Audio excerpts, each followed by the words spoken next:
Eksaktong 60 araw matapos pumanaw ang matalik kong kaibigang si Berto, nakatanggap ako ng isang tawag na nagpabago sa lahat. Si Attorney Ricardo iyon, may iniwan daw si Berto na isang selyadong sobre at ang bilin niya para lamang ito sa aking mga mata. Hindi ko ito ipinaalam sa aking asawa at hindi rin ako nagtanong sa abogado. Sa halip, lulan ng aking lumang sasakyan, agad akong umuwi at nilak ang pinto ng aking kwarto. Isinaksak ko ang USB na nasa loob ng sobre sa aking computer habang nanginginig ang aking mga kamay. Sa dilim ng silid, biglang lumiwanag ang screen. Doon ko nakita ang mukha ni Berto, payat na siya dahil sa kanser. Pero ang kanyang mga mata ay punong-puno ng takot at pagsisisi. May binanggit siyang 5 milyong piso. Isang halagang itinago niya sa loob ng 43 taon naming pagkakaibigan. Isang malaking halaga na hindi ko akalaing hawak niya, habang ako ay naghihirap. Bago ko ipagpatuloy ang kwento tungkol sa masakit na lihim na ito, maaari niyo bang i-comment kung saang lungsod o probinsya kayo sa Pilipinas nanonood ngayon? Gusto ko lang malaman kung hanggang saan nakakarating ang kwentong ito. Nakaupo ako sa aking lumang silya sa loob ng aking opisina dito sa Alabang. Madilim ang paligid. Ang tanging liwanag lamang ay nagmumula sa screen ng aking computer. Katatapos ko lang panoorin ang video ni Berto, ang aking matalik na kaibigan. Ang aking kapatid sa labas ng dugo. Ramdam ko ang panlalamig ng aking mga kamay. Parang tumigil ang pag-ikot ng mundo ko. Ang mga salita niya ay patuloy na umuulit sa aking isipan. Sinabi niya na ang asawa ko, ang mahal kong si Imelda, at ang anak niyang si Paulo, ay may masamang balak sa akin. Isinandal ko ang aking ulo at ipinikit ang aking mga mata. Biglang bumalik sa akin ang lahat. Ang mga alaala ng nakaraan, parang isang pelikula na mabilis na tumatakbo sa aking harapan.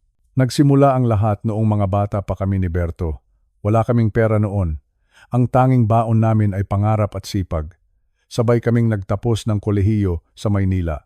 Nagtrabaho kami ng husto sa industriya ng konstruksyon. Kami ang magkasama sa bawat puyat, sa bawat pagod, sa bawat tagumpay. Naalala ko pa ang aming unang maliit na opisina sa Makati. Mainit doon, masikip, pero doon kami bumuo ng plano kung paano palalaguin ang aming kumpanya at naging matagumpay nga kami. Sa loob ng 20 taon, naging isa kami sa pinakamalaking kontraktor sa bansa. Nagbunga ang lahat ng aming pagtitiis. Nakaipon kami, nakapagpundar ng mga ari-arian.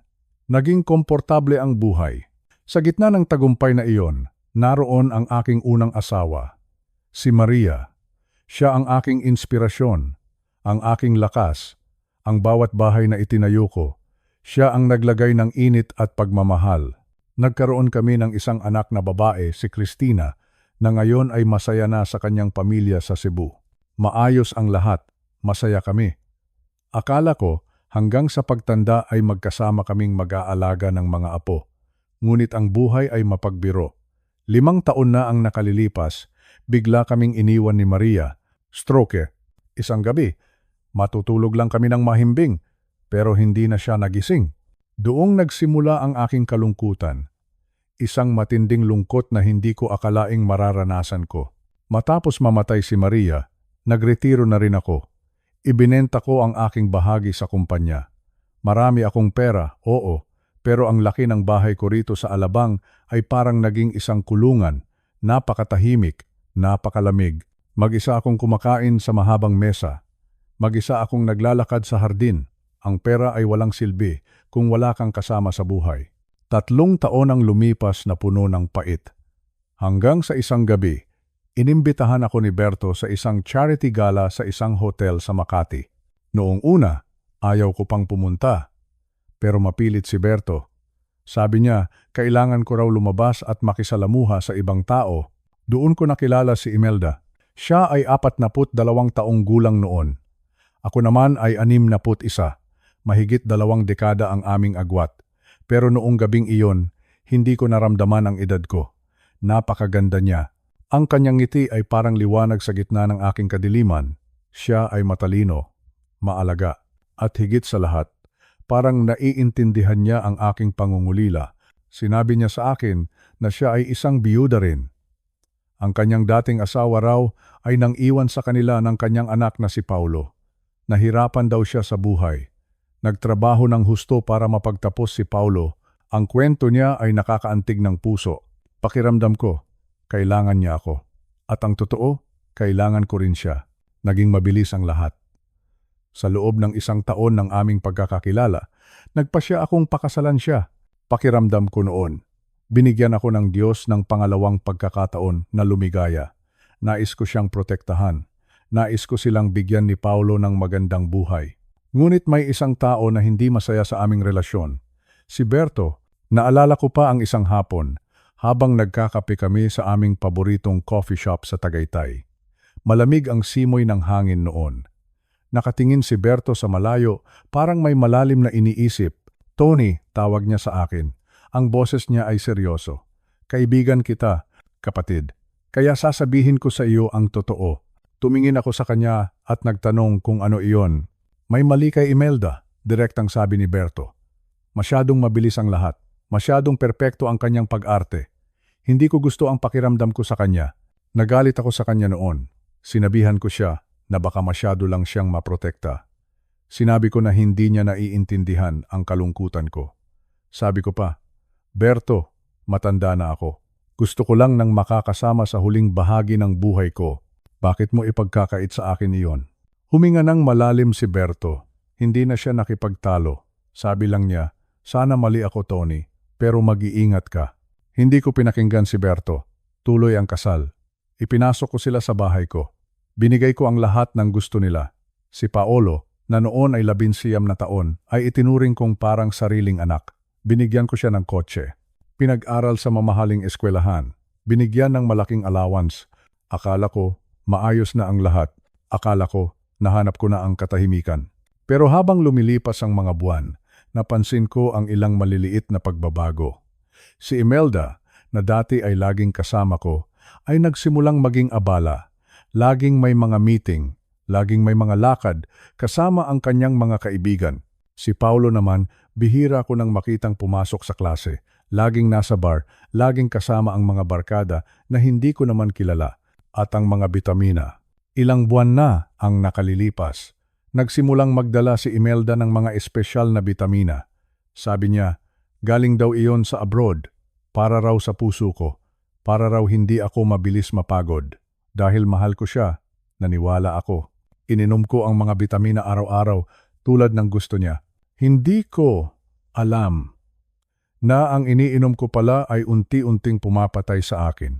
Ngayon, habang pinapanood ko ang video ni Berto, doon lang nagdugtong-dugtong ang lahat. Ang babala ni Berto bago siya mamatay. Ang kanyang mga tingin na puno ng pag-aalala. Ang katotohanan na kahit may sakit na siya sa kanser, mas inisip niya pa rin ang kaligtasan ko. Masakit. Napakasakit isipin na ang taong binigyan mo ng lahat ng pag-ibig, ng tahanan, ng pangalan, ay siya palang nagnanais na mawala ka sa mundo. Ang akala kong pangalawang pagkakataon ay isa palang patibong, isang binalak na plano para makuha ang aking mga pinaghirapan. Tumingin ako sa litrato naming tatlo sa ibabaw ng aking mesa, nakangiti kami roon. Mukhang isang masayang pamilya. Pero ngayon, ang ngiti ni Imelda sa litrato ay parang isang pangungutya sa akin. Ang kanyang mga mata ay hindi pala puno ng pagmamahal, kundi puno ng kasakiman. Ang pera. Ang lahat ng ito ay dahil sa pera. Ang bahay na ito sa Alabang na nagkakahalaga ng mahigit 150 milyong piso. Ang mga account ko sa bangko, ang aking insurance, nanginginig ang aking panga sa galit. Pero sa likod ng galit na iyon, naroon ang pasasalamat sa aking kaibigang si Berto. Kahit wala na siya, nagawa niya pa rin akong protektahan. Ang kanyang pagmamahal bilang kaibigan ay mas malakas pa kaysa sa kamatayan. Hindi ko hahayaan na manalo sila. Hindi ko hahayaan na makuha nila ang lahat ng pinaghirapan namin ni Maria. Inayos ko ang aking upo. Huminga ako ng malalim. Kailangan kong maging matatag. Kailangan kong maging matalino. Tulad ng sabi ni Berto sa video, huwag ko munang ipapakita sa kanila na alam ko na ang totoo. Maglalaro tayo, Imelda. Maglalaro tayo, Paolo. Akala ninyo ay mahina na ang matandang ito? Akala ninyo ay madali akong maloloko? Ngunit hindi ninyo kilala ang taong nagtayo ng isang imperyo mula sa wala. Hindi ninyo kilala ang taong may isang kaibigan na handang magbantay sa kanya kahit mula sa kabilang buhay. Mula sa gabing ito, tapos na ang aking pagiging biktima. Magsisimula na ang aking paglaban para kay Berto, para kay Maria, at para sa sarili ko. Ipinikit ko muli ang aking mga mata at bumulong sa hangin. Salamat, Berto. Hindi ko sasayangin ang pagkakataong ito. Ang mga piraso ng nakaraan ay buo na sa aking isipan. Ngayon, oras na para bumuo ng isang bagong plano. Isang plano para sa hustisya. Dinig ko ang tunog ng sasakyan sa labas. Dumating na si Imelda. Panahon na para isuot ang aking maskara. Ang palabas ay magsisimula na. Mag-isa ako ngayon dito sa loob ng aking silid, ang aking study room. Malaki ang bahay ko rito sa Alabang, pero sa sandaling ito, parang ang sikip ng paligid. Ang tanging naririnig ko lang ay ang mahinang ugong ng aircon at ang mabilis na tibok ng aking puso. Sa harap ko, nakasaksak na ang USB drive sa aking computer. Ang huling habilin ni Berto. Nanginginig ang aking daliri habang hinahawakan ko ang mouse. Click! Isang file ang bumukas, isang video. Lumabas sa screen ang mukha ng aking matalik na kaibigan, si Berto. Pero hindi ito ang Berto na nakasanayan ko sa loob ng 40 taon. Ang kanyang mga pisngi ay humpak na. Ang kanyang balat ay tila papel sa kaputlaan. May mga tubo ng oxygen sa kanyang ilong. Kitang-kita ang hirap ng kanyang bawat paghinga dahil sa cancer. Napahawak ako sa aking dibdib. Ang sakit makita ang isang matapang na tao na naging ganito kahina. Pero sa kabila ng lahat, ang kanyang mga mata. Ang mga mata ni Berto ay nananatiling matalas, nananatiling malinaw. Parang may gusto siyang sabihin na napakahalaga. Tony, ang panimula niya. Ang boses niya ay paos, pero matatag. Ginamit niya ang palayaw na siya lang ang tumatawag sa akin. Tony, kung pinapanood mo ito, ibig sabihin ay wala na ako. Ibig sabihin, natapos na ang laban ko. Tumigil siya sandali para huminga ng malalim. Maririnig ang ingay ng makinang tumutulong sa kanya sa paghinga. Kaibigan, wika niya muli. Kailangan mong makinig ng mabuti. Kailangan mong magtiwala sa akin sa huling pagkakataon. Tulad ng pagtitiwala mo sa akin noong nagsisimula pa lang tayo sa ating kumpanya, noong wala pa tayong pera. At puro pangarap lang ang hawak natin. Umuubo si Berto sa video. Mukhang nasasaktan siya, pero pinilit niyang magpatuloy. Doon na lumabas ang mga salitang parang isang malakas na sampal sa aking mukha. Tony, ang asawa mong si Imelda at ang anak niyang si Paolo ay nagbabalak na patayin ka. Nabitawan ko ang aking mouse. Napasandal ako sa aking upuan. Gusto kong isara ang computer. Gusto kong isipin na gawa-gawa lang ito ng malikot na isip ng isang taong malapit ng mamatay. Baka dahil sa mga gamot kaya siya nagkakaganito. Baka paranoid lang si Berto dahil sa morphine. Ngunit nagpatuloy ang boses niya sa video. Parang alam niya ang iniisip ko. Alam ko ang iniisip mo, Tony. Iniisip mo na baka dahil lang ito sa mga gamot na iniinom ko. Sana nga ganoon lang iyon. Pero bago ako naging ganito kahina, ginamit ko ang aking huling lakas para malaman ang katotohanan. Dito na niya binanggit ang pangalan ni Jojo. Si Jojo na anak ni Nenita. Isang magaling na tamtulye, isang private investigator. Sinabi ni Berto na pinahanap niya si Jojo para bantayan ang mga kilos ni Imelda at Paolo. Hindi kasi siya mapalagay noon pa man. May nararamdaman siyang hindi tama sa mabilis na pagpasok ni Imelda sa buhay ko matapos mamatay ni Maria. Tony, ang wika ni Berto habang nakatitig sa kamera. Parang direkta siyang nakatingin sa aking mga mata. Hindi ka mahal ni Imelda. Ang pera mo lang ang mahal niya. Ang ari-arian mo rito sa Alabang, ang mga shares mo sa kumpanya. Iyon lang ang habol niya. Ramdam ko ang pagtulo ng aking luha. Ayaw kong maniwala si Imelda na nag-aalaga sa akin? Si Imelda na nagluluto ng paborito kong pagkain? Si Imelda na nagsasabing hindi niya kayang mabuhay nang wala ako? Sinabi ni Berto na sa loob ng USB drive na ito, makikita ko ang lahat ng ebidensya, mga litrato, mga recording, mga dokumento. Hindi ito ang unang pagkakataon na ginawa ito ni Imelda, ang sabi ni Berto. Ang boses niya ay puno ng pait. ang kanyang unang asawa, ang sinasabi niyang nang iwan sa kanila, patay na iyon, Tony. Nahulog sa hagdan 6 na buwan matapos gawin si Imelda na tanging beneficiary ng kanyang insurance. Aksidente raw, sabi ng pulis noon. Napahawak ako sa aking ulo. Hindi ito maaari. At ang asawang sumunod doon? Dagdag pa ni Berto. Inatake sa puso sa edad na 46. 3 buwan lang matapos ang kanilang kasal. Kaka-update lang din ng kanyang insurance noon. Naramdaman ko ang panunuyo ng aking lalamunan. Parang hindi ako makahinga. Makinig ka, Tony, ang pagpapatuloy ni Berto. Ngayon, ikaw naman ang target nila. Mayroon silang plano. Buksan mo ang folder na may pangalang kasalukuyang plano. Nakakuha si Jojo ng mga recording, si Paulo. Ang batang iyon ay masyadong kampante. Nag-uusap sila sa telepono na parang walang nakikinig. Ayon kay Berto, kumuha na sila ng mga bagong insurance policies sa ilalim ng pangalan ko. Ginaya nila ang aking pirma. Ang kabuuan ng mga insurance na iyon ay aabot sa 250 milyong piso. Isang napakalaking halaga. Isang halagang sapat na para pumatay ng tao. Ang plano nila, sabi ni Berto, ay gawin itong parang isang nakawan na nauwi sa krimen, isang home invasion. Sa susunod na buwan nila ito balak gawin. Sa buwan ng Oktubre, umiiyak na si Berto sa video. Humihingi siya ng tawad. Tony, patawarin mo ako. Patawad dahil hindi ako naging mas mahigpit sa iyo. Noong nagsisimula pa lang kayong mag-date, nakita ko na may mali. Naramdaman ko na. Pero nakikita kitang masaya. Sa unang pagkakataon matapos mawala si Maria, nakita kitang tumatawa muli. Kaya nanahimik ako. Inisip ko na baka masyado lang akong maprotekta sa iyo.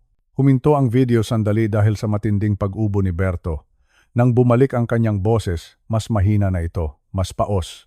Dalhin mo ito kay Ricardo. Dalhin mo ito sa pulis. Protektahan mo ang sarili mo, Tony. At higit sa lahat, huwag mong ipapakita sa kanila na alam mo na. Magpanggap ka, maging maingat ka, dahil ang mga taong kasama mo sa bahay ay mga mamamatay tao. Nagdilim ang screen. Tapos na ang video. Nanatili akong nakaupo sa dilim. Ang utak ko ay tila isang sirang plaka na paulit-ulit na tumutugtog ng mga salita ni Berto. Pinapatay ka nila. Pinapatay ka nila. Inisip ko ang huling 3 taon. Ang pagiging maalaga ni Imelda, ang pagpilit niya sa akin na i-consolidate ang aking mga bank accounts para raw mas madaling i-manage. Ang pagpapa-update niya ng aking huling habilin. At ang mga bitamina, ang mga kulay asul at puting tableta na lagi niyang inihahanda sa gabi. Sabi niya, para raw iyon sa aking puso, ang puso ko. Ang pusong akala ko ay muling nabuhay dahil sa kanya ay siya pala niyang unti-unting pinapatay. Tumayo ako at pumunta sa banyo. Kinuha ko ang bote ng bitamina. Tinitigan ko ang mga tableta. Mukha silang normal, mukha silang ligtas. Pero sa isip ko, naririnig ko ang babala ni Berto. Huwag mong ipapakita na alam mo na. Kumuha ako ng litrato ng mga gamot gamit ang aking cellphone. Pagkatapos, kinuha ko ang lahat ng tableta at inilagay sa isang plastic bag. Itinago ko ito sa aking bulsa. Pinalitan ko ang laman ng bote ng mga ordinaryong bitamina na kamukha ng mga ito na binili ko noong 1 linggo para sa aking biyahe. Bumalik ako sa computer at binuksan ang mga folder na sinasabi ni Berto. Ang mga ulat ni Jojo. Doon ko nakita ang mga bank transfer. Halos 12 milyong piso na ang nawawala sa aking savings sa loob ng 3 taon, pa isa-100,000, pa 20,000. Maliliit na halaga na hindi ko napapansin sa aking monthly statement, pero kapag pinagsama-sama ay napakalaki na pala. Ang mga pera ay napunta sa mga account sa ibang bansa, sa Cayman Islands.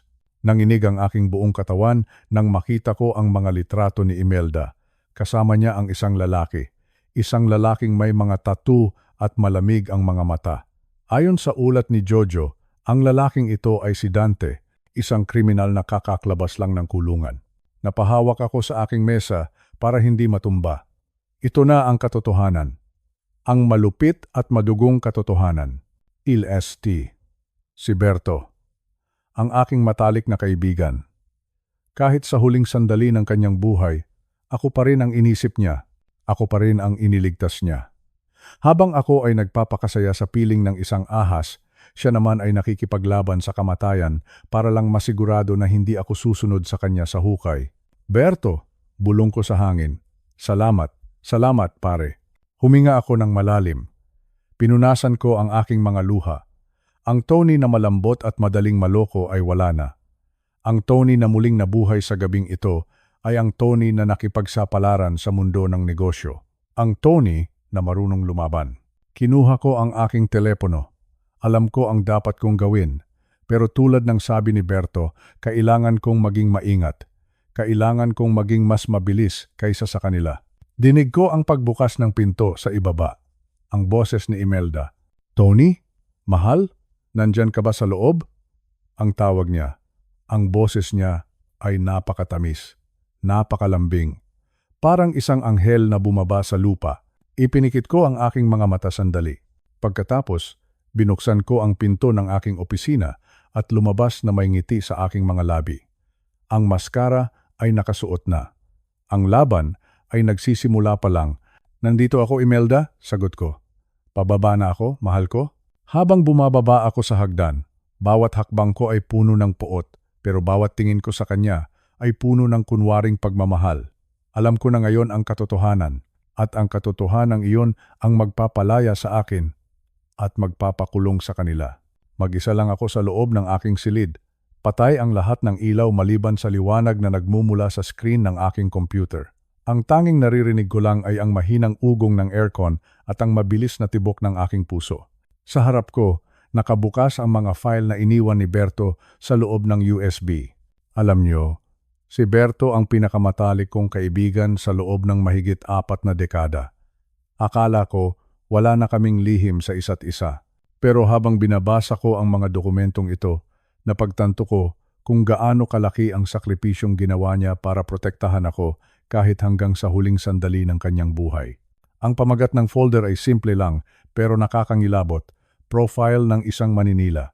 Sa loob nito, bumungad sa akin ang mga litrato at dokumento tungkol sa aking asawa, si Imelda. Si Imelda na nakilala ko bilang isang mapagmahal, maalaga at madasaling babae.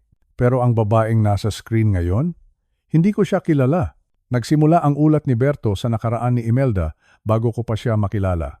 Bago siya naging asawa ko, nagkaroon na pala siya ng 2 asawa. Sa isip-isip ko, bakit hindi niya ito kailanman nabanggit sa akin? Sabi niya, dalaga siya nang magkakilala kami. Isang malaking kasinungalingan. Ang unang asawa ay isang mayamang negosyante mula sa Cebu. Ang pangalan niya ay Don Carlos.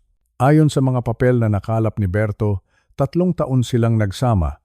Pero alam niyo ba kung ano ang nakakapagtaka? 1 buwan bago mamatay si Don Carlos, pinalitan ang lahat ng kanyang mga insurance beneficiary. Lahat ng pera, lahat ng ari-arian, napunta kay Imelda. At pagkatapos, bigla na lang inatake sa puso si Don Carlos habang natutulog. Walang sakit, walang babala. Binasa ko ng paulit-ulit ang bahaging iyon. Inatake sa puso. Mukhang natural, di ba? Pero may kalakip na sulat kamay si Berto sa gilid ng dokumento. Sabi niya, Tony, pare, hindi namamatay sa atake sa puso ang isang taong kasing lusog ni Carlos. May gamot na ginamit dito. Naramdaman ko ang panlalamig ng aking mga kamay. Pero hindi pa doon nagtatapos ang lahat. Ang pangalawang asawa ay isang biyudo mula naman sa Iloilo. Si Jaime, katulad ng nangyari kay Don Carlos, mabilis ang naging takbo ng kanilang relasyon. At katulad din ng nauna, bago pumanaw si Jaime, nagkaroon ng malaking pagbabago sa kanyang mga dokumento sa insurance. Namatay si Jaime dahil sa isang aksidente. Nahulog daw sa hagdanan sa gitna ng gabi. 2 asawa, 2 misteryosong pagkamatay. At sa bawat pagkakataon, si Imelda ang laging nakikinabang sa huli. Napahilig ako sa aking upuan. Gusto kong sumigaw. Gusto kong isipin na nagkakamali lang si Berto. Pero kilala ko si Berto. Hindi siya gagawa ng ganito kalaking paratang kung wala siyang hawak na matibay na ebidensya. At ang kasunod na natuklasan ko, ang mas lalong nagpadurog sa aking puso. Binuksan ko ang folder na may label na pananalapi. Doon ko nakita ang mga bank statement na lihim na kinuha ni Berto sa nakalipas na 2 taon. Habang kami ay masayang namumuhay bilang mag-asawa, dahan-dahan palang nililimas ni Imelda ang ating mga pinaghirapan. Mayroon siyang isang lihim na account sa labas ng bansa. Isang offshore account. Nakita ko ang mga transfer ng pera. Paunti-unti para hindi ko mahalata. 10,000 dito, 50,000 doon. Hanggang sa umabot na ito sa halagang 12 milyong piso. 12 milyon. Iyan ang perang itinabi ko sana para sa ating pagtanda. Iyan ang perang dapat sana ay para sa pag-aaral ng aking mga apo. Pero nasaan na? Nasa isang account na hindi ko man lang alam na umiiral.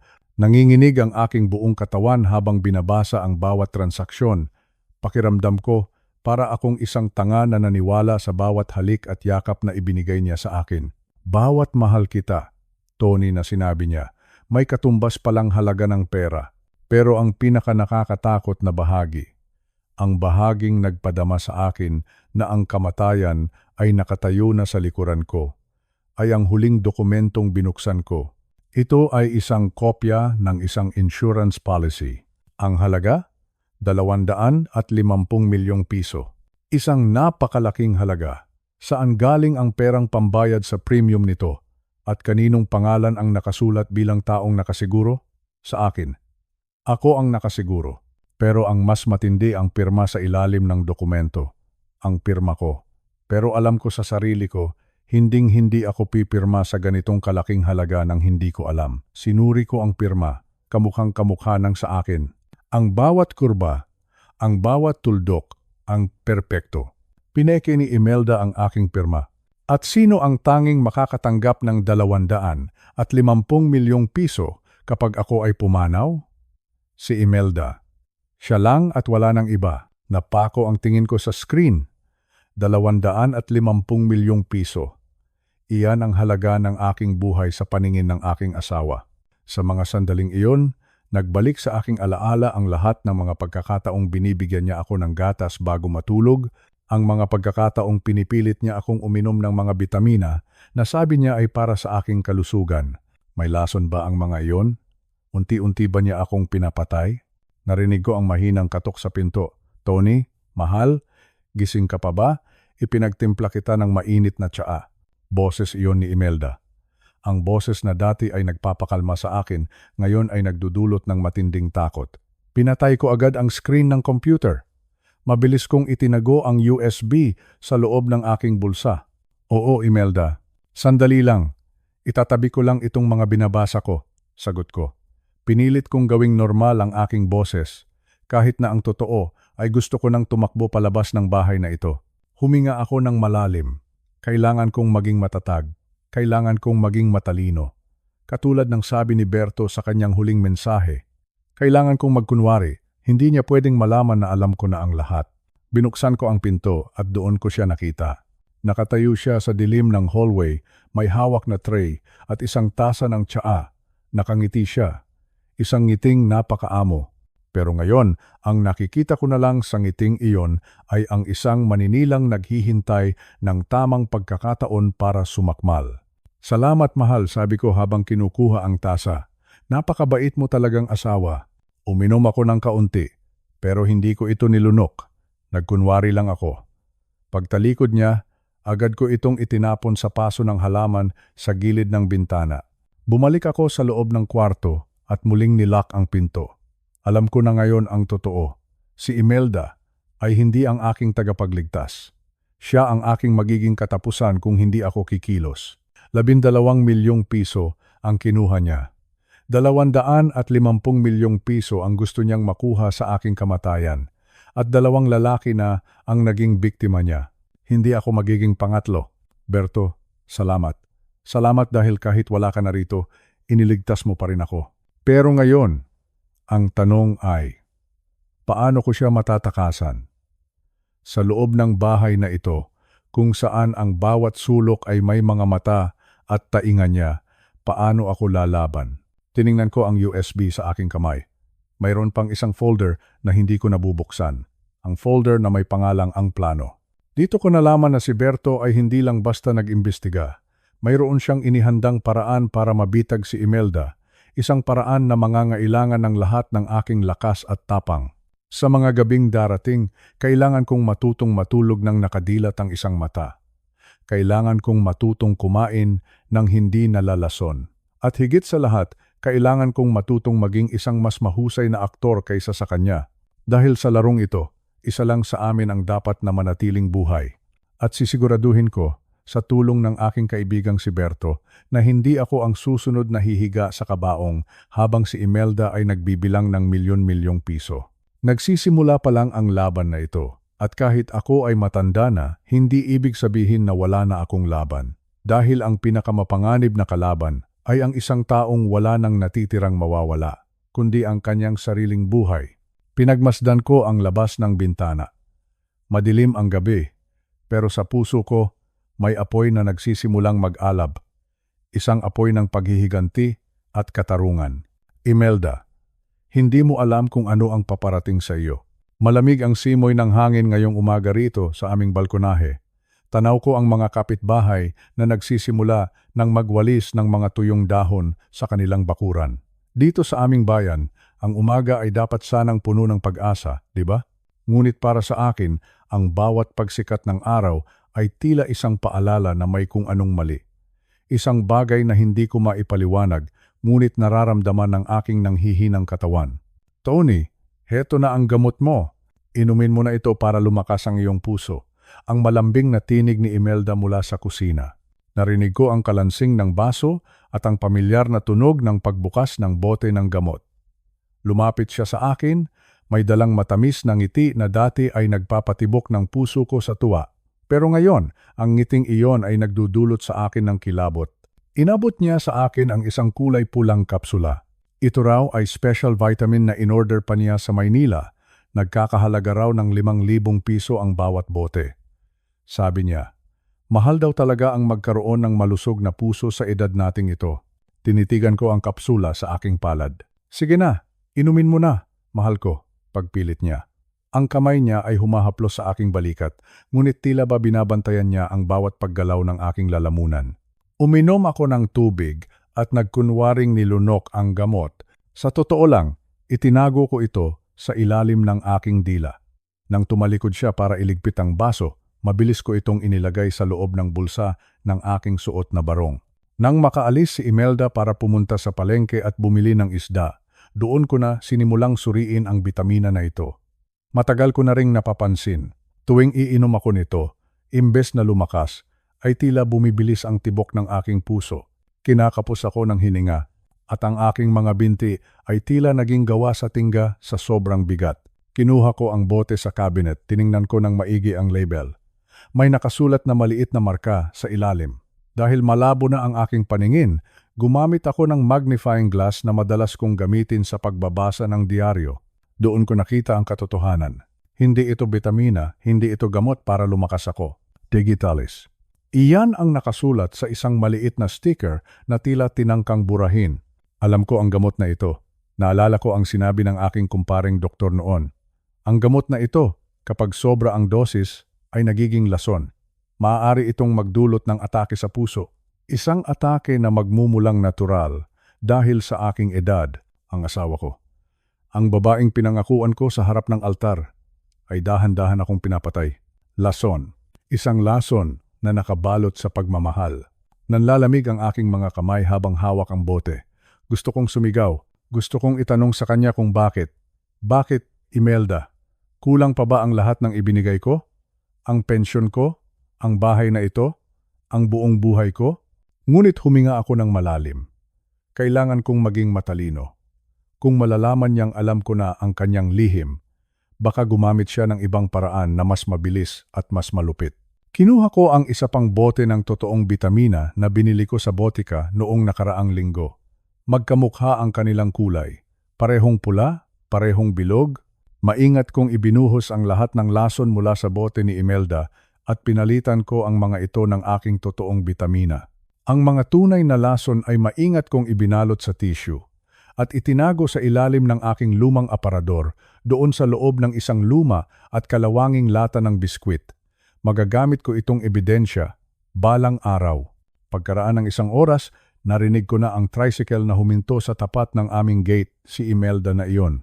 Tony, nandito na ako. Bumili ako ng paborito mong bangus, sigaw niya habang papasok ng pinto. Dali-dali akong humiga sa aming sopa. Pinilit kong magmukhang matanda at mahina. Ipinikit ko ang aking mga mata at huminga ng mababaw. Tila ba, hirap na hirap. Naramdaman ko ang kanyang paglapit. Naamoy ko ang kanyang pabango na humahalo sa amoy ng sariwang isda.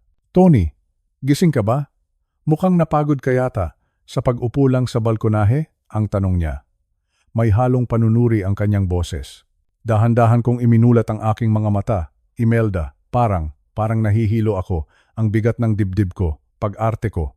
Kinapalan ko ang aking pananalita. Tila ba tuyong-tuyo ang aking lalamunan. Nakita ko ang isang mabilis na kislap sa kanyang mga mata. Hindi ito kislap ng pag-aalala. Ito ay kislap ng tagumpay. Akala niya ay tumatalab na ang kanyang ibinibigay na lason. Hayaan mo, mahal. Epekto lang yan ng pagtanda. Magpahinga ka lang. Bukas, madodoblehin natin ang bitamina mo para mas mabilis ang talab, sabi niya habang hinahaplos ang aking noo. Sa loob-loob ko, nanginginig ako sa galit. Sige Imelda, kung ano ang tingin mong makabubuti sa akin. Sagot ko ng mahina.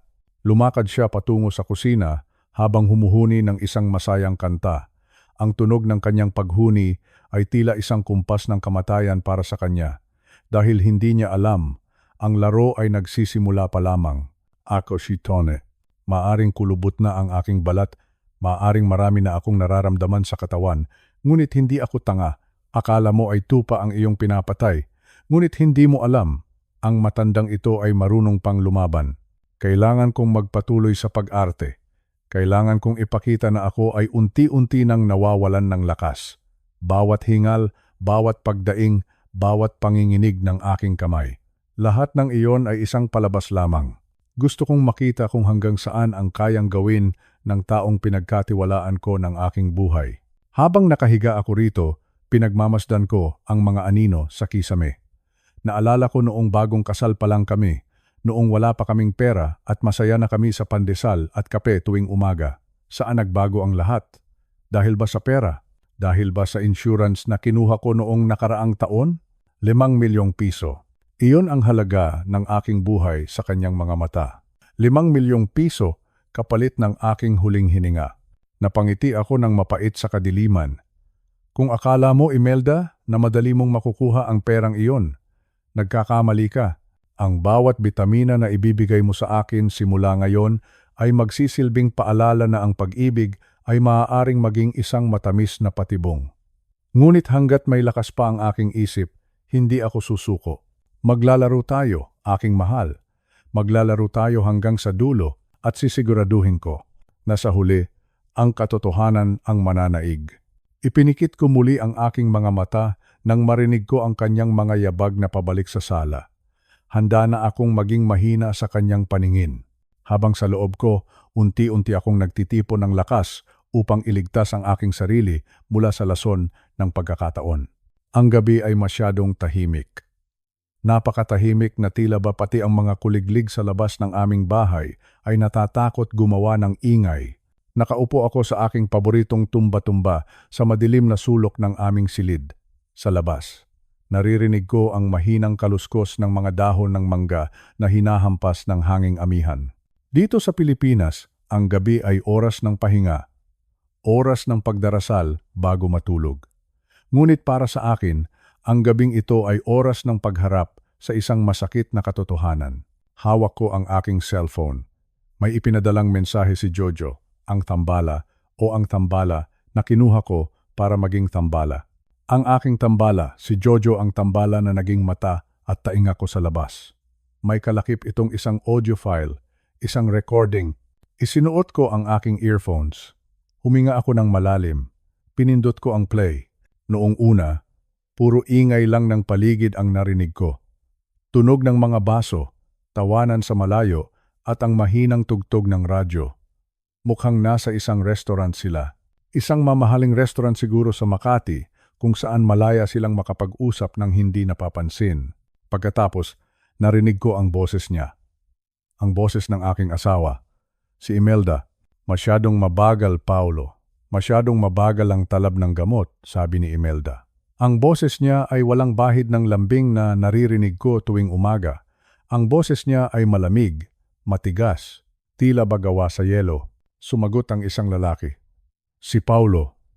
Ang lalaking akala ko ay malayong kamag-anak lamang, ngunit ngayon ay alam ko nang siya ang ahas sa aming hardin. Pasensya na, Imelda, pero kailangang magmukhang natural. Kung bibigyan natin siya ng malaking dosis ng biglaan, baka maghinala ang mga doktor sa ospital. Mahirap na, sabi ni Paulo. May halong inis ang kanyang tono. Narinig ko ang buntong hininga ni Imelda. Isang buntong hininga ng pagkainip. Hindi ko na kayang maghintay pa ng ilang buwan, Paulo. Nakakasuka na. Nakakasuka ng magkunwaring nag-aalaga sa kanya. Araw-araw, kailangang ngumiti. Kailangang magluto ng pagkain niya. Kailangang magkunwaring mahal ko siya. Pagod na ako, dagdag pa ni Imelda. Masakit. Sobrang sakit marinig ang mga salitang iyon. Ang mga salitang nakakasuka at magkunwari ay tila mga punyal na itinutusok sa aking dibdib. Ang babaeng pinaglaanan ko ng aking huling mga taon ay diring-diri pala sa akin. Narinig ko ang kalansing ng kutsara at tinidor. Pagkatapos, may isa pang boses. Mas barako, mas nakakatakot. Ito siguro si Dante, ang lalaking tinutukoy ni Jojo, isang kriminal na kilala sa kanilang barangay. Kung gusto niyo ng mabilis na resulta, may paraan ako, sabi ni Dante. Pero dagdag ito sa usapan nating 500,000 piso. 500,000 piso. Iyon ang halaga ng aking buhay. Para sa kanila, ang buhay ng isang matandang tulad ko ay katumbas lamang ng halaga ng isang segunda manong sasakyan. Anong plano? Tanong ni Imelda. Wala siyang pag-aalinlangan. Wala siyang takot. Gagawa tayo ng eksena, sagot ni Dante. Isang nakaw o isang hold-up na magaganap sa loob mismo ng bahay nyo? Papasok ako sa gabi, magpapanggap na magnanakaw, kapag lumaban ang matanda, itatapos ko na siya. Isang saksak o isang putok lang, tapos na ang problema nyo. Magmumulang robbery gone wrong, walang madadamay, walang maghihinala. Tumahimik ang paligid sa recording. Tila nag-iisip si Imelda. Ang puso ko ay tumitibok ng mabilis. Mas mabilis pa kaysa noong uminom ako ng lason na digitalis. At paano ako? Tanong ni Paulo. Siguraduhin mong hindi madadamay si Imelda. Kailangang magmukha siyang biktima rin. Huwag kayong mag-alala, sagot ni Dante. Itatali ko si Ma'am Imelda. Sisigaw siya para humingi ng saklolo pagkatapos kong makaalis. Kapag dumating ang mga pulis, siya ang biyudang nagdadalamhati, isang kawawang biyuda na nawalan ng asawa dahil sa mga masasamang loob. Narinig ko ang mahinang tawa ni Imelda. Isang tawa na nagpataas ng balahibo ko sa leeg. Magandang plano, sabi ni Imelda. Isang negosyo. Ito ay isang simpleng negosyo lang naman, di ba? Sa oras na mamatay si Tony, makukuha ko na ang insurance, 5 milyong piso. Dagdag pa ang bahay na ito at ang mga lupa sa probinsya. Sulit na sulit ang ibabayad ko sa iyo, Dante. Negosyo. Ang pagkamatay ko ay tinatawag niyang negosyo. Hindi ko na kinaya, pinatay ko ang recording. Inalis ko ang earphones at hinayaan kong malaglag ang aking mga kamay sa aking kandungan. Nanginginig ako. Hindi dahil sa ginaw, kundi dahil sa galit at dahil sa matinding pait na nararamdaman ko sa aking puso. 50 taon. 50 taon akong nagtrabaho bilang isang accountant. Nagtipid ako. Nagtiis ako sa init at pagod para lamang magkaroon kami ng maginhawang buhay. Akala ko, ang lahat ng perang naipon ko ay magsisilbing seguridad naming dalawa sa aming pagtanda. Pero ang perang iyon pala ang magiging dahilan ng aking kamatayan. Insurance, lupa, pera. Iyon lang pala ang nakikita ni Imelda kapag tinitingnan niya ako. Hindi niya nakikita ang lalaking nagmahal sa kanya. Hindi niya nakikita ang lalaking naging tapat sa kanya sa loob ng maraming dekada. Ang nakikita niya lang ay isang sagabal, isang matandang kailangang alisin para makuha ang kayamanan. Dante, pabulong kong binanggit ang pangalan. Dante, ang taong magiging berdugo ko. Sabi ni Imelda, masyadong mabagal ang lason. Gusto niya ng mabilis, gusto niya ng dugo. Gusto niyang makita akong wala ng buhay sa sahig ng sarili kong pamamahay. Napatingin ako sa altar sa aming kwarto, ang rebulto ng sto. Ninyo ay tila nakatingin sa akin ng may awa. Patawarin mo ako, Panginoon, bulong ko. Patawarin mo ako kung may nagawa akong mali para maranasan ko ang ganitong kataksilan. Ngunit sa kabila ng sakit, may isang bagay na unti-unting nabubuo sa loob ko. Isang matibay na determinasyon. Kung akala ni Imelda at ni Paulo na ako ay isang tupa na handang magpaubaya sa kanilang patalim, nagkakamali sila. Ako ay isang Pilipino. Lumaki ako sa hirap bago ako nagtagumpay. Alam ko kung paano lumaban kapag ang buhay ko na ang nakataya. Huminga ako ng malalim. Pinunasan ko ang mga luhang pumatak sa aking pisngi. Hindi ito ang oras para umiyak. Ito ang oras para mag-isip. Ito ang oras para maghanda. Dante. Ang magnanakaw na darating sa gabi. Imelda. Ang asawang naghihintay sa aking huling hininga. Paolo. Ang ahas na nagmamanman sa dilim. Sige, maghanda kayo. Dahil ang matandang akala nyo ay mahina, ay mayroon pang natitirang lakas. At ang lakas na iyon ay hindi galing sa gamot o sa bitamina. Ang lakas na iyon ay galing sa katotohanan. Simula ngayong gabi, hindi na ako ang Tony na biktima. Ako na ang Tony na magtatakda ng katapusan ng kwentong ito. Bukas, kakausapin ko muli si Jojo. Kailangan naming gumawa ng kontraplano. Kung gusto nila ng palabas. Ibibigay ko sa kanila ang pinakamagandang palabas sa kanilang buhay. Isang palabas kung saan ang katarungan ang magiging bida. Hinding-hindi nyo makukuha ang 5 milyong piso na iyon. At hinding-hindi nyo makukuha ang aking buhay. Nanatili akong nakaupo sa dilim. Pinapakiramdaman ko ang tibok ng aking puso. Matatag pa ito. Kahit may lason, kahit may sugat ang kalooban. Titibok pa rin ito. Titibok ito hanggang sa makita ko ang inyong pagbagsak. Sa dilim ng gabing ito, nagpasya na ako. Ang laban ay hindi pa tapos. Ang laban ay nagsisimula pa lang. Ang gabi ay tila mas lalong humahaba kapag may mabigat kang dinadala sa iyong kalooban.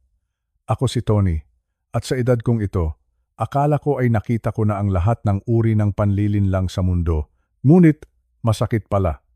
Napakasakit kapag ang mismong taong pinagkatiwalaan mo ang siyang humuhukay ng iyong sariling libingan. Noong umagang iyon, maaga akong nag-impake ng aking mga gamit. Kinuha ko ang aking lumang maleta, iyong madalas kong gamitin kapag bumibisita ako sa aking anak sa Cebu. Habang inilalagay ko ang aking mga barong at ilang pasalubong, ramdam ko ang titig ni Imelda mula sa pintuan. Ang kanyang mga mata, dati ay puno ng pagmamahal ang tingin ko roon. Pero ngayon, tila nakikita ko na ang isang mapanganib na ahas na naghihintay lamang ng tamang pagkakataon upang tumuklaw. Mag-iingat ka sa biyahe, Tony, sabi niya sa akin. Ang boses niya ay malambing, pero para sa akin, bawat salita niya ay tila may kasamang lason. Huwag mong kakalimutang uminom ng gamot mo para sa high blood, ha? Mag-enjoy ka roon kasama ang mga apo mo. Tumango lang ako. Pinilit kong ngumiti kahit na ang totoo ay nanginginig ang aking mga kamay. Salamat, Imelda. Babalik din ako agad pagkatapos ng ilang araw. Nagpahatid ako sa airport gamit ang isang taxi. Ngunit pagdating ko sa Mactangen Cebu International Airport Terminal sa Pasay, hindi ako pumasok sa loob. Sa halip, doon ako dumiretso sa isang maliit at tagong hotel na malapit lang din sa aming subdivision. Doon ay naghihintay na si Jojo, ang tamtid o detective na tumutulong sa akin, kasama ang 2 operatiba ng pulisya. Ang silid sa hotel ay madilim, tanging ang liwanag lang ng mga monitor ang nagbibigay ng ilaw. Naupo ako sa isang silya at ang aking mga mata ay nakapako sa screen na nagpapakita ng loob ng aming bahay. Salamat sa mga nakatagong kamera na palihim na ikinabit ni Jojo noong nakaraang linggo, kitang-kita ko ang bawat sulok ng aking tahanan. Sigurado ka ba rito, Lolo Tony? Tanong ni Jojo sa akin. Mahina lang ang boses niya, puno ng respeto. Maaari pa nating itigil ito kung hindi mo kaya. Huminga ako ng malalim. Kailangang matapos na ito, Jojo. Hindi ako pwedeng mabuhay sa takot habang buhay. Gusto kong makita, gusto kong mapatunayan ang katotohanan. Lumipas ang ilang oras. Ang bawat patak ng oras sa aking relo ay tila isang malakas na martilyo sa aking dibdib. 10:00 na ng gabi. Nakita ko sa screen si Imelda. Hindi siya natutulog. Nakaupo siya sa sala. Panay ang tingin sa kanyang cellphone. Maya-maya pa, may tinawagan siya. Hindi ko naririnig ang usapan, pero ang kanyang mga kilos ay balisa. Pagkatapos ng ilang minuto, tumayo siya at lumakad patungo sa aming gate. Dahan-dahan niyang binuksan ang trangka. Isang lalaki ang pumasok. Si Dante.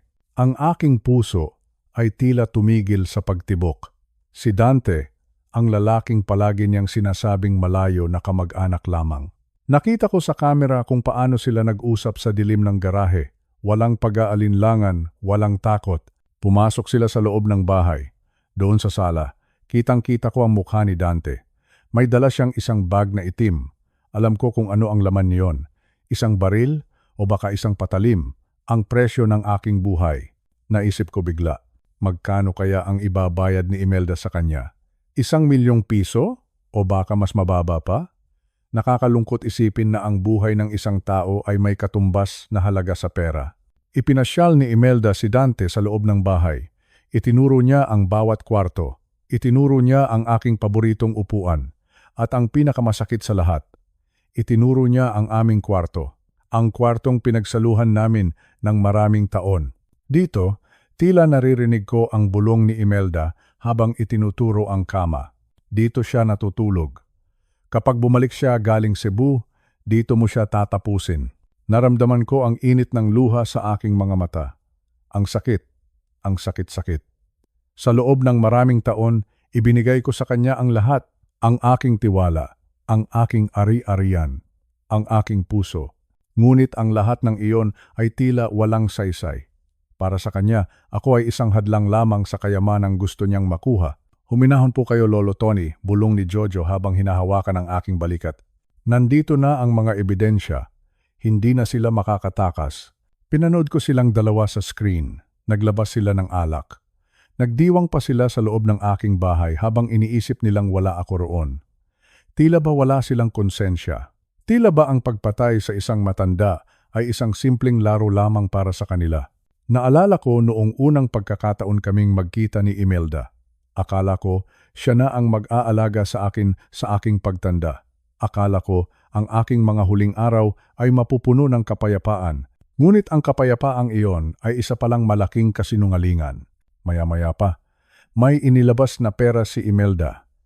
Mga bundle ng tig-1,000 piso. Iniabot niya ito kay Dante. Ang kapal ng perang iyon, sapat na siguro iyon para makabili ng isang bagong sasakyan. Pero para kay Imelda, sapat na iyon para ipalit sa aking buhay. Sa sandaling iyon, ang takot na nararamdaman ko ay napalitan ng isang matinding determinasyon. Hindi ako papayag na maging biktima lamang. Hindi ako papayag na makuha nila ang lahat ng pinaghirapan ko para sa aking mga tunay na anak at apo. Jojo, tawag ko sa tamtid.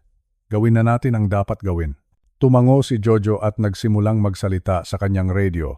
Team Alpha, Team Bravo, pumasok na kayo. Uulitin ko, pumasok na kayo.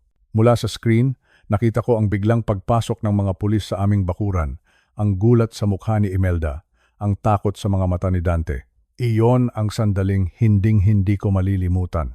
Ang aking bahay, na dati ay puno ng katahimikan, ay napuno ng ingay ng mga sirena at sigawan.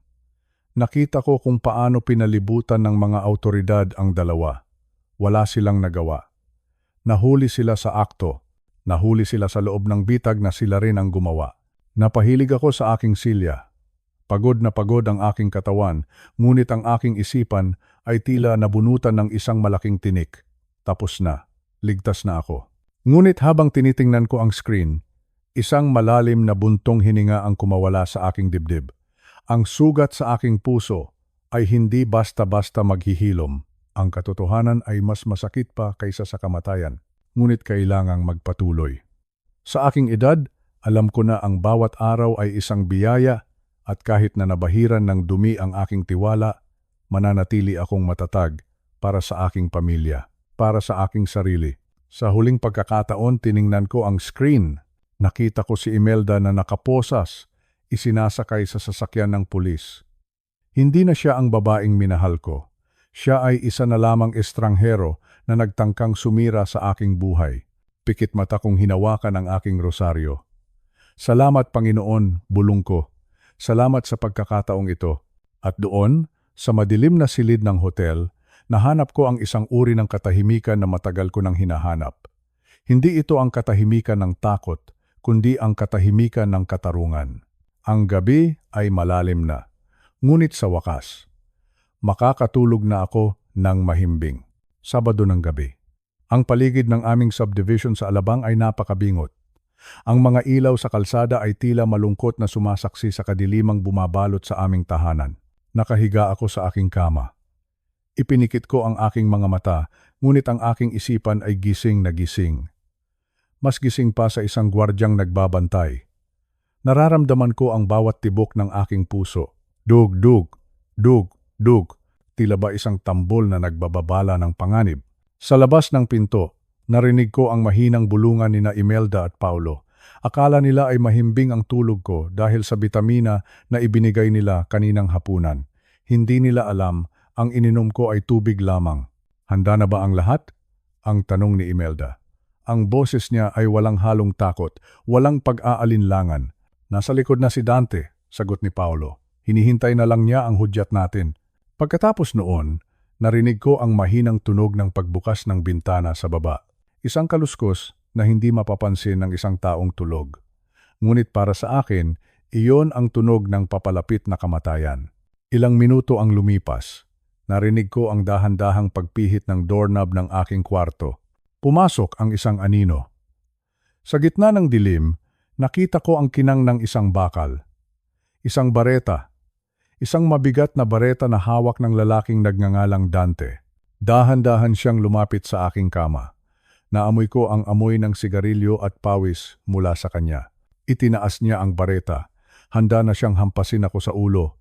Handa na siyang tapusin ang buhay ng isang matandang wala raw laban. Ngunit sa sandaling iyon, sa mismong sandali na akala niya ay tapos na ang lahat, bumukas ang pinto ng aking malaking closet. Pulis, huwag kang gagalaw. Biglang nagliwanag ang buong kwarto. Ang mga flashlight ng mga pulis ay tumama sa mukha ni Dante.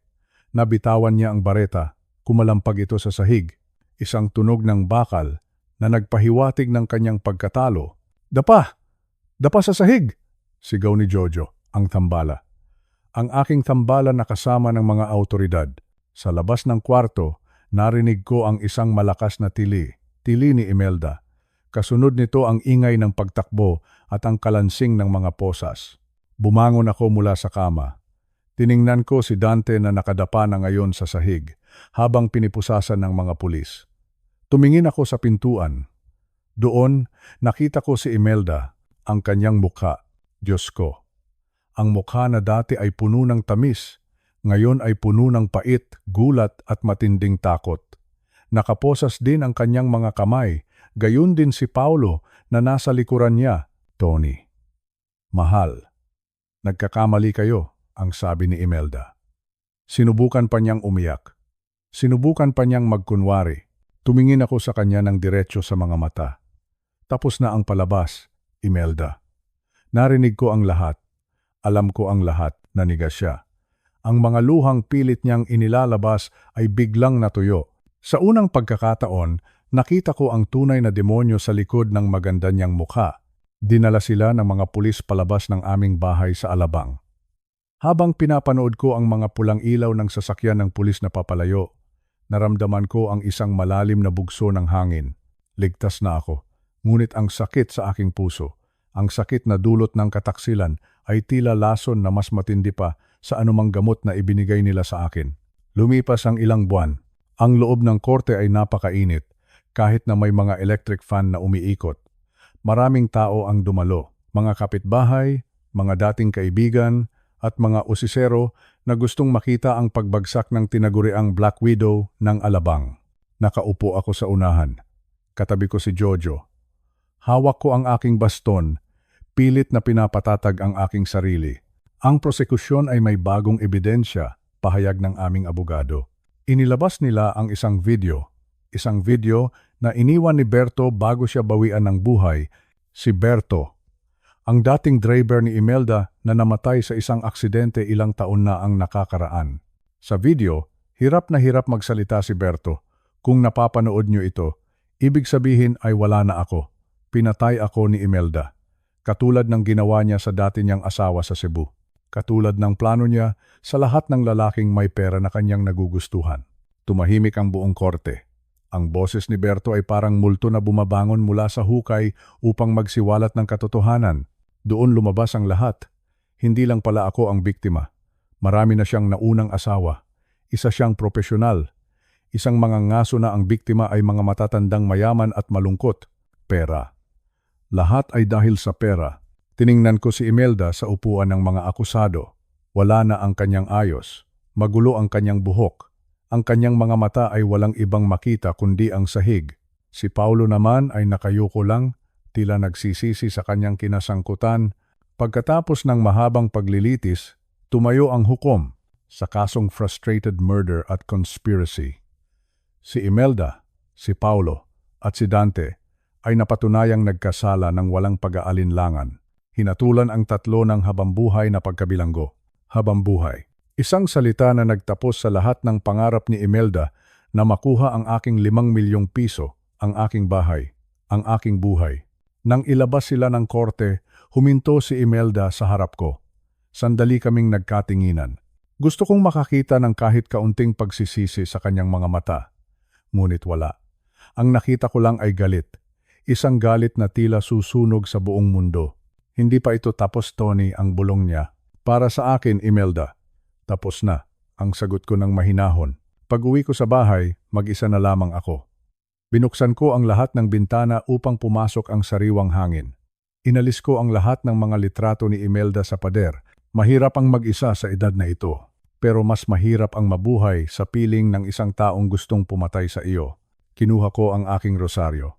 Umupo ako sa balkonahe at pinagmasdan ang paglubog ng araw. Salamat, Panginoon. Salamat dahil binigyan niyo ako ng pagkakataon na makita ang katotohanan. Minsan, ang hustisya ay hindi dumarating sa paraang gusto natin. Minsan, ito ay masakit. Minsan, ito ay nakakapagod. Ngunit sa huli, ang katotohanan ay palaging lalabas. Ngayon, sa bawat paghigop ko ng kape sa umaga, sa bawat paghinga ko ng malalim, alam ko na ang bawat sandali ay isang regalo. Isang regalo na hindi na kayang nakawin ng sinuman. Mapait ang katotohanan, ngunit ito ang magpapalaya sa atin.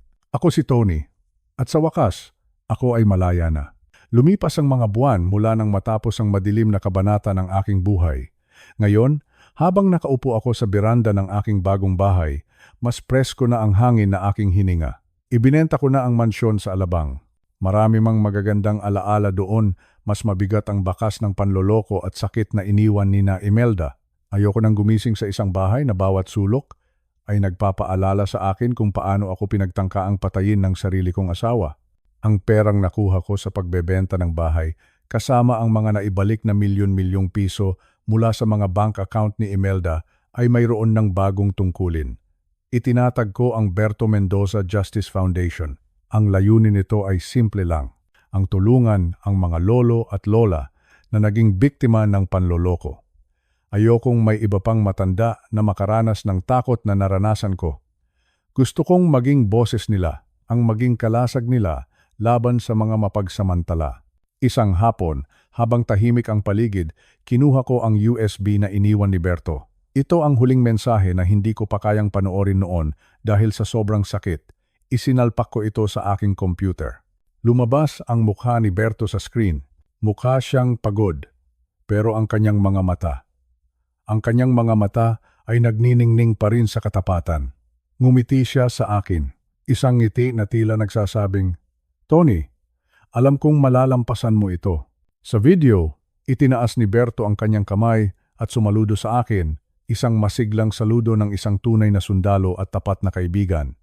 Pagkatapos, nagsalita siya ng mahina pero malinaw. Ang sabi niya, Tony, ang huling utos ko sa iyo. Mabuhay ka ng masaya. Huwag mong hayaang kainin ka ng galit. Mabuhay ka para sa ating dalawa. Napatitig ako sa screen. Napaluha ako.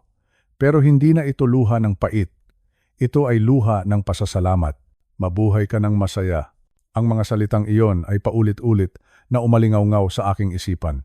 Mabuhay ka ng masaya. Iyon ang hiling ng aking matalik na kaibigan. Iyon ang kanyang pamana. Naisip ko. Kung wala si Berto, baka matagal na akong nasa ilalim ng lupa. Ang kanyang pagkakaibigan ang nagligtas sa akin. Ang kanyang sakripisyo ang nagbigay sa akin ng pangalawang pagkakataon. Doon ko naintindihan. Ang tunay na pagkakaibigan ay hindi natatapos sa kamatayan. Ito ay isang puwersa na mas malakas pa sa kahit anong kasamaan sa mundo. Ngayon, sa aking pagtanda, hindi na ako natatakot. Alam ko na hindi ako nag-iisa. Kasama ko ang alaala ni Berto sa bawat hakbang ng foundation na itinatag ko. Kasama ko siya sa bawat ngiti ng mga matatandang natutulungan namin. Ang hustisya ay nakamit na. Ang katotohanan ay lumabas na. Pero higit sa lahat, ang pag-ibig at katapatan ang nanatili. Tumingala ako sa langit at bumulong sa hangin. Salamat, Berto. Gagawin ko ang utos mo. Mabubuhay ako ng masaya hanggang sa muli nating pagkikita. Ipinikit ko ang aking mga mata at sa wakas, naramdaman ko ang tunay na kapayapaan. Isang kapayapaan na walang katumbas na halaga. Isang kapayapaan na bunga ng isang walang hanggang pagkakaibigan.